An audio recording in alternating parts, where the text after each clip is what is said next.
अब इंटरनेशनल खबरों की तरफ चलते हैं। डोनाल्ड ट्रंप ने जब से ईरानी तजावीज़ मुस्तरद की हैं उसके बाद उन्होंने बात की नेतन्याहू से, और तब से लेकर अब तक जो इसराइल है उसने लबनान के ऊपर हमले बहुत तेज कर दिए हैं। जो ताज़ा तरीन हमले हुए हैं लबनान पे, उनमें गुज़िश्ता 24 घंटों में इमदादी कारकुनों समेत 51 लबनानी अफराद जो है लबनान में शहीद हो गए, और लगातार ये तादाद बढ़ती चली जा रही है, हमलों की शिद्दत में इजाफा होता चला जा रहा है। तो ये ईरान की एक शर्त थी कि लबनान के अंदर जंगबंदी की जाए, लेकिन जब भी ईरान की तजावीज़ मुस्तरद होती हैं तो इसराइल लबनान पे बमबारी जो है उसको तेज कर देता है। अब इस वक्त लबनान पे शदीद बमबारी कर रहा है इसराइल, और वहां पे लड़ाई बढ़ती चली जा रही है। दूसरी जानिब ईरान ने भी डोनाल्ड ट्रंप ने जो कुछ कहा उसके ऊपर अपना रद्देमल दे दिया।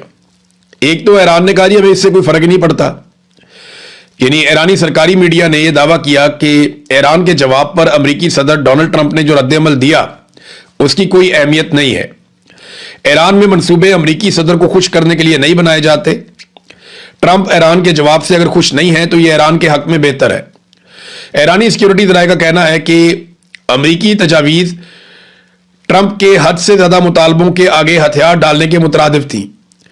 ईरानी तजावीज़ में अमेरिका को जंगी नुकसानात के मुआवजे की अदायगी और अपनाए हुर्मत पर ईरान की खुद मुख्तारी पर जोर दिया गया। देखिए इसमें ना एक ईरानी वजारत खारजा के तर्जुमान है इस्माइल बकाई, उन्होंने जो बयान दिया है ना उसमें काफी क्लैरिटी है। उन्होंने कहा कि ईरान के मुतालबात बड़े माकूल और जिम्मेदाराना मुतालबात हैं, जबकि उन्होंने अमेरिका पर यकतरफा और गैर मकबूल मौक़िफ़ थोपने का इल्जाम आयद किया। वो ये कहते हैं कि ईरान का मुतालबा ईरानी जहाजों के खिलाफ बहरी कज़ाकी का खात्मा, यानी वो जो नाकाबंदी अमेरिका ने की है वो खत्म की जाए, जिसे वो समुद्री नाकाबंदी कहते हैं। ईरानी अवाम के गैर मुल्की बैंकों में मुंजमद असासों की बहाली का मुतालबा ईरान ने किया कि जनाब जितने दुनिया के अंदर बैंकों में हमारे पैसे आपने मुंजमद कर रखे हैं अरबों डॉलर को, हमें रिलीज किए जाएं, हम अपनी आवाम के लिए वो पैसा खर्च करें। आपने हुर्मत में महफूज आमदरफ्त की तजवीज़ ईरान ने साथ में दी थी, और लबनान समेत पूरे खित्ते में अमन के क़याम का मुतालबा किया। क्या ये मुतालबात नाजायज़ हैं? अच्छा, इसमें जो आपने हुर्मत वाला ईरान का मुतालबा है ना कि एक महफूज आमदरफ्त, उसमें ईरान के पास कलीदी किरदार है। यानी ईरान ये कहता है कि आबना हुर्मत में महफूज आमदरफ्त तभी होगी जब ईरान खुद इस अमल की निगरानी करेगा और उसके साथ कोऑर्डिनेशन में होगा और ईरान को उसका बिल अदा किया जाएगा। तो आबना हुर्मत के ऊपर जो कंट्रोल है ये एक ऐसी चीज है जिसको अब ईरान नहीं छोड़ना चाहता। नाज़रीन, इसी बीच में ईरान में एक और बड़ी डेवलपमेंट हुई है। इसराइली खुफिया एजेंसी मोसाद के 7 बड़े खौफनाक जासूस ईरान ने गिरफ्तार कर लिए। इसके अलावा एक शख्स को वहां मार भी दिया गया है, वहां इनकाउंटर हुआ, उसमें वो आदमी मारा गया, और एक शख्स को सजाए मौत भी ईरान में सुना दी गई है। ईरान में इसराइली जासूसी का नेटवर्क बड़ा शानदार बनाया था मोसाद ने, क्योंकि उनके पास बहुत ज्यादा पैसा है, बहुत सारे वसाइल हैं।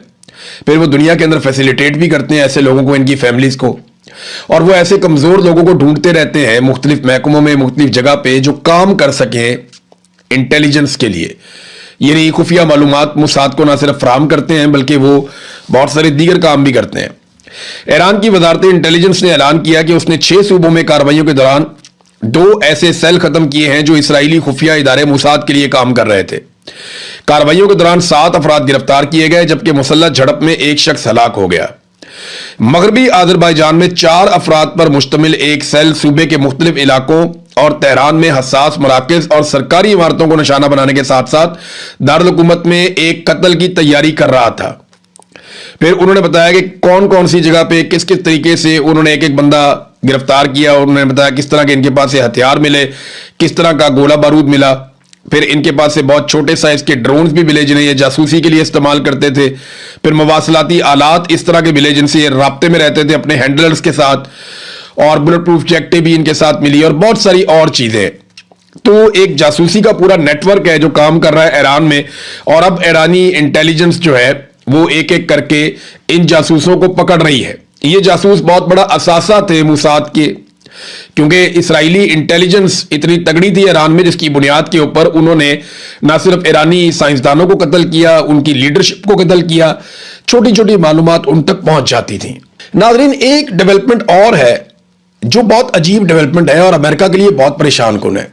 गुज़िश्ता चंद दिनों से हम ये खबरें पढ़ रहे हैं और ये लगातार रिपोर्ट हो रहा है कि अमरीकी एयरफोर्स के तैयारे खलीजी ममालिक के ऊपर जब प्रवास करते हैं, खासतौर पे वो आबना हुर्मुज़ के नज़दीक जब जाते हैं या समुद्री पानियों के नज़दीक, जो ईरान के जब वो नज़दीक जाते हैं, तो अक्सर तैयारे 7700 का हंगामी पैगाम भिजवाते हैं। ये 7700 क्या है?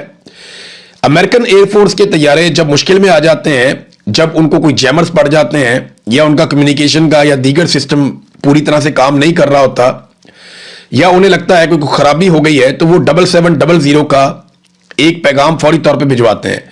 अब अमेरिका के पास शानदार एयरफोर्स है, बड़े अच्छे तैयारे हैं, जदीद सिस्टम है उनका, लेकिन ये उनके साथ हो क्या रहा? ये गुज़िश्ता चंद दिनों से लगातार हो रहा है। कभी 2 तैयारों के साथ होता है, कभी 4 तैयारों के साथ होता है, कभी फिर किसी तैयारे के साथ होता है, और ये होता चला जा रहा है। अभी हाल ही में एक मरतबा फिर गुज़िश्ता रात दोबारा से अमरीकी एयरफोर्स के तैयारे ने 7700 का इमरजेंसी कोड भेजा और फौरी तौर पे हंगामी लैंडिंग की है। ऐसे कुछ तैयारे माजी में सऊदी अरब में लैंड हुए, कुवैत में भी लैंड हुआ सुना, और कतर में भी लैंड हुआ। अभी ये यूएई के अंदर एक तैयारा लैंड हुआ है। ऐसे कौन से जैमर्स इस खित्ते में आ गए हैं जो इससे पहले नहीं थे? देखिए, इससे पहले जब अमेरिकन फोर्सेज आई थी और उन्होंने बहुत शदीद बमबारी की थी ईरान पे, तो तब तैयारों की जानिब से इस किस्म का शिकवा नहीं किया गया था और इस किस्म के कोड्स भेजे जाने की इतला नहीं थी। अब लगातार जब से एक अमरीकी तैयारा ईरान में गिरा, पायलट वाला मामला हुआ, उसके बाद से लेकर एकदम सूरत-ए-हाल बदल गई है। अब ईरान की जो फिजा है वो अमरीकी एयरफोर्स के तैयारों के लिए वैसी नहीं है जैसी माजी में थी। ये कौन से जैमर थे? देखिए, जब इंडियन पायलट्स पाकिस्तान पे अटैक करते हैं तो उन्हें भी इस किस्म की सूरत-ए-हाल का सामना करना पड़ता है। इंडियन एयरफोर्स के अंदर इस बात की बड़ी डिस्कशन है कि वो पाकिस्तानी में मारते कैसे हैं। वो पाकिस्तानी तो धोखे मारते हैं, उनको 2019 में मारा, उसके बाद 2025 में फिर मारा, और जब भी इंडियंस ने इस तरफ का रुख किया तो उन्हें बड़े शदीद किस्म के जैमर्स का और चीज़ों का सामना करना पड़ा। तो चाइना के पास भी बड़ी शानदार टेक्नोलॉजी है। मैं कुछ ज़्यादा कहना नहीं चाहता, लेकिन अमेरिकन को एक नई सूरत-ए-हाल का सामना है, और इसराइल को भी है।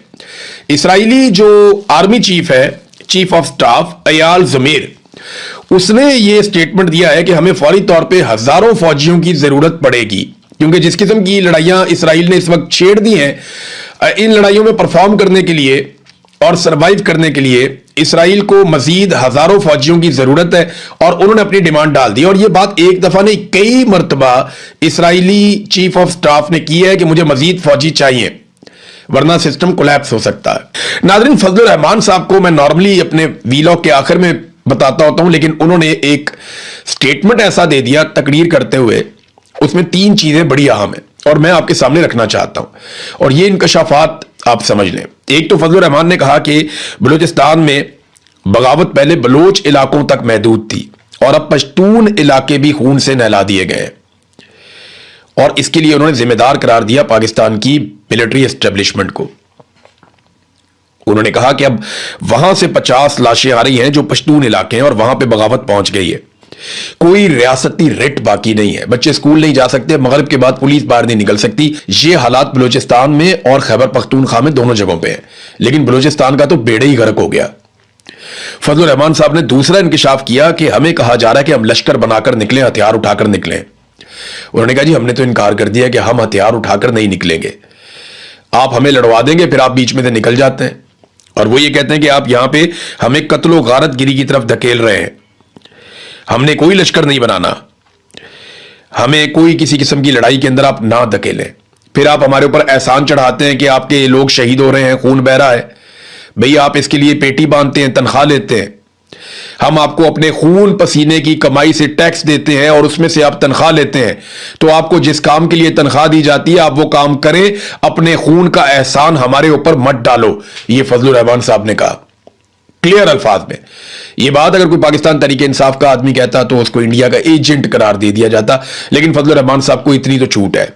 उन्होंने बड़ी क्लियरली ये बात की कि अगर फौजी या पुलिस वाले शहीद हो रहे हैं तो भाई तुम तनख्वाह लेते हो इस काम के लिए, अपने खून पसीने के पैसे से हम तुम्हें देते हैं तनख्वाह अपनी हिफाजत के लिए, तो तुम ये ऑप्शनल तो नहीं था, तुमने खुद ही कहा था कि हमने ये नौकरी करनी है, हमें पैसे मिलने चाहिए, तो मिल रहे हैं, अब लड़ो। हमें क्यों कहते हो कि लश्कर बनाए और बना के बंदूकें उठा के असला हम इनके सामने मुकाबले में आ जाएं, आप निकल जाएंगे, हम यहाँ कत्लो गारतगिरी में मारे जाएंगे जैसे हमेशा होता रहा।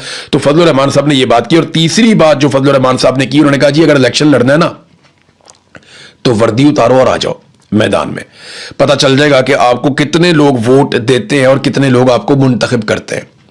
फजलुर रहमान साहब ने जरा थोड़ी सख्ती कर दी वर्दी उतारने की बात। मैं चैलेंज करता हूं कि आसिम मुनीर साहब फील्ड मार्शल भी रहे, यूनिफॉर्म भी पहने और इलेक्शन लड़े इमरान खान के मुकाबले में। इमरान खान के क्या, यास्मीन राशिद के मुकाबले में, वो भी छोड़ें आप, सनम जावेद के मुकाबले में इलेक्शन लड़े। सनम जावेद भी मेरे ख्याल में बहुत टफ हो जाएंगी। चलो कोई और सोच लें, आप लोग बता दें। Field marshal Asim Munir uniform पहन के पूरी ताकत इस्तेमाल करके एक फ्री एंड फेयर इलेक्शन लड़े, अपने सारे वसाइल इस्तेमाल करें सरकार के, लेकिन इलेक्शन का रिजल्ट पब्लिक के वोटों के जरिए आना चाहिए। हल्का भी खुद ही चुन लें, शहर भी खुद ही चुन लें। ये इलेक्शन नहीं, एक इलेक्शन नहीं जीत सकते। वो फजलुर रहमान साहब ठीक कह रहे हैं कि वर्दी उतार के लड़ो, लेकिन मैं तो कहता हूं वर्दी पहन के भी नहीं लड़ सकते। ये सिर्फ बंद कमरों में बैठ के इलेक्शन चोरी कर सकते हैं और कुछ नहीं कर सकते। खैबर पख्तूनख्वा में बहुत सारे ऑपरेशंस की इत्तलात आ रही हैं। इसके बारे में खैबर पख्तूनख्वा की हुकूमत ने एक तरदीद जारी की है और पीटीआई खैबर पख्तूनख्वा ने इसको शाया किया है। वो ये कहते हैं कि किसी नए फौजी ऑपरेशन की मंजूरी नहीं दी गई, सोशल मीडिया के दावे बेबुनियाद हैं। बजट की मद में मुख्तस फंड हंगामी सूरत हाल, कुदरती आफात, नकल मकानी और रिलीफ समेत मुख्तलिफ इंतजामात के लिए होते हैं। उन्हें किसी नए ऑपरेशन से जोड़ना हकायक के मुनाफी है। वो ये कहते हैं जनाब हम कोई किसी किस्म का कोई ऑपरेशन नया नहीं होने दे रहे। मेरा एक सादा सवाल है कि एक कानून है खैबर पख्तूनख्वा में, action in aid civil power, जिसके तहत फौज मिलिट्री ऑपरेशन करती है खैबर पख्तूनख्वा में। ये इजाफी इख्तियारात हैं जो पाकिस्तान की फौज को खैबर पख्तूनख्वा में दिए गए हैं, बाकी सूबों में नहीं है। मेरा सवाल यह है कि सुहेल अफरीदी की हुकूमत ने आते ही अनाउंस किया था कि हम ये कानून खत्म कर देंगे। इस कानून को खत्म करने के लिए उन्होंने अभी तक क्या किया? देखें, अदालत के अंदर तो इनके पास बहाना है ना कि हम जाते हैं, अदालत हमारी रिट वापस नहीं ले रही, हमने अपील की हुई थी, वो अदालत हमारी अपील वापस नहीं ले रही। वह 100 रास्ते और हैं। आप चुप करके बैठ जाएं, अदालत भी चुप करके बैठ जाए, तो आप मिलजुल के मैच खेलते रहें, तो वो तो एक अलग बात है। लेकिन आपके पास 2/3 अक्सरियत है खैबर पख्तूनख्वा में, आप जब चाहें इस कानून को दोबारा कानून साजी से खत्म कर सकते हैं। लेकिन आपने अभी तक action in aid civil power कानून को खत्म नहीं किया, जिसके तहत यहां फौज ऑपरेशंस करती है खैबर पख्तूनख्वा में। ये इजाफी इख्तियारात हैं जो फौज को दिए गए। तो दावे इन्होंने बहुत बड़े बड़े किए थे, लेकिन काम इन्होंने कुछ भी नहीं किया। हमारे ऊपर ना ये बहुत बड़ा बोझ बन गया, ये ऑपरेशन, ये हर चीज को डंडे के साथ संभालते हैं। मैं आपको एक और चीज बताता हूं, मैंने आपको पिछले दिनों बताया भी था, लेकिन कुछ तफसीलात मैं आपके लिए लेकर आया हूं। ये एक पाकिस्तान के अंदर प्रोजेक्ट है बहुत बड़ा, आपके बिजली के बिल के अंदर आता है नीलम जेलम सरचार्ज। अब ये Neelum Jhelum hydro power project है, इसके जो सरबराह हैं वो भी एक lieutenant general retire Mohammad Saeed sahab है। कोई इनसे पूछेगा कि इन्होंने अरबों रुपए जाया किए, वो पैसे कहां गए? ऑडिटर जनरल ऑफ पाकिस्तान के मुताबिक 30 अरब रुपए का इन्होंने खसारा कर दिया इसी एक प्रोजेक्ट के अंदर, और पावर हाउस बंद होने से प्रोजेक्ट को 100 अरब के लगभग का नुकसान हुआ है। यानी आप अंदाजा करें कि 100 अरब से जायद का इन्होंने नुकसान कर दिया पाकिस्तान का। लेकिन क्योंकि ये एक lieutenant general retire Mohammad Saeed sahab हैं, इसलिए इनसे पूछ कोई नहीं रहा। इसका एक हेडरस और एक टेल रस है। ये एक टनल है, टनल का एक हेड है, एक टेल है, ये दोनों जगह से गिरी है। आप अंदाजा करें कि कैसा शाहकार इन्होंने तामीर किया, क्योंकि पाकिस्तान की फौज ज्यादातर ये काम करती है और डिजाइन भी ये लोग खुद ही करवाते हैं। तो इस किस्म का डिजाइन किया गया, इस तरीके से बिजली बनाने की कोशिश की गई कि इसकी टेल भी गिर गई और इसका हेड भी गिर गया। जुलाई 2022 में इसका टेल रस टनल जो है वो गिर गई और पैदावार अगस्त 2023 तक बंद रही, यानी 13 महीने तक पैदावार बंद रही। बहुत नुकसान हुआ। उसके बाद जनाब उसको सेट किया तो 1 मई 2024 को इसकी हेडरस टनल है वो गिर गई और पावर हाउस बंद हो गया फिर दोबारा से। अब लगातार नुकसान हो रहा है। इसके अलावा इस प्रोजेक्ट को 2028 तक के लिए बंद कर दिया गया और जब इसको बंद किया है तो तनख्वाहें तो लोग लेते रहेंगे, वो तो मौजें करते रहेंगे, लेकिन प्रोजेक्ट बंद होने की वजह से इसकी जो कॉस्ट है वो कई गुना बढ़ जाएगी और पाकिस्तानियों को मजीद पैसे पड़ जाएंगे। ये नाजरीन पाकिस्तान के हालात हैं।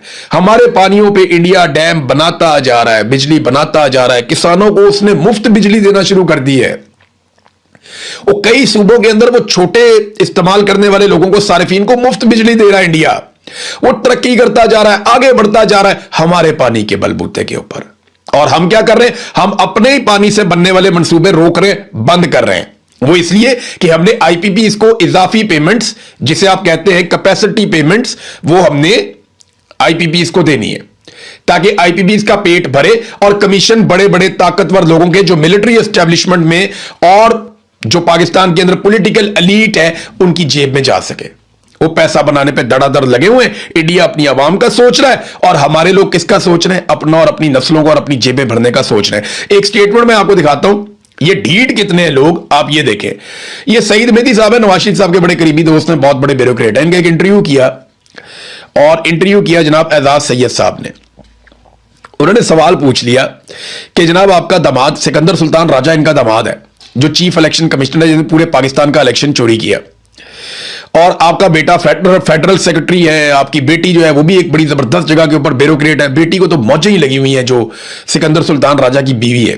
وہ تفصیلات کسی دن میں آپ کے سامنے رکھوں گا, آپ حیران ہو جائیں گے. تو اس سے پوچھا کہ جناب آپ کا بیٹا, داماد, بیٹی سارے بیوروکریسی میں اتنی اعلیٰ جگہوں پہ لگے ہوئے ہیں, کوئی نصیحت ہی کر دیں. اچھا یہ سارے ہی جو لگے ہوئے ہیں نا وہ لگے ہی ہوئے ہیں, تباہیاں پھیر دی ہیں. جو سکندر سلطان راجہ نے کر دیا, جو ان کی بیٹی نے کر دیا, بربادیاں پھیر دی انہوں نے. اب وہ مشورہ کیا دے رہا ہے؟ وہ یہ کہہ رہا ہے کہ اپنا کام صحیح طریقے سے ایمانداری سے کریں, سوچ سمجھ کر کریں, اتنی ہمت پیدا کریں کہ آپ غلط کام سے انکار کر سکیں. ہو سکتا ہے کہ اس کا آپ کو نقصان ہو, مگر جب تک ایسا نہیں ہوگا ہماری بیوروکریسی ٹھیک نہیں ہوگی. اور فٹے منہ بھائی, یعنی آپ سکندر سلطان راجہ کے آپ سسر ہیں اور آپ کہہ رہے ہیں اپنا کام ایمانداری سے کریں. کوئی غلط کام کرنے کا کہے تو اس کو انکار کر دیں. یہ آدمی خود چل کر چلا گیا تھا, الیکشن کمیشن کے دفتر سے نکلا تھا رات کے وقت بغیر سیکیورٹی کے, اور جب یہ واپس آیا تو فارم 47 ساتھ لے کر آیا تھا. پھر جو پاکستانیوں کے ساتھ ہوا وہ پورے پاکستان نے دیکھا. تمہارے خاندان نے پورے پاکستان کو نچوڑ کے رکھ دیا.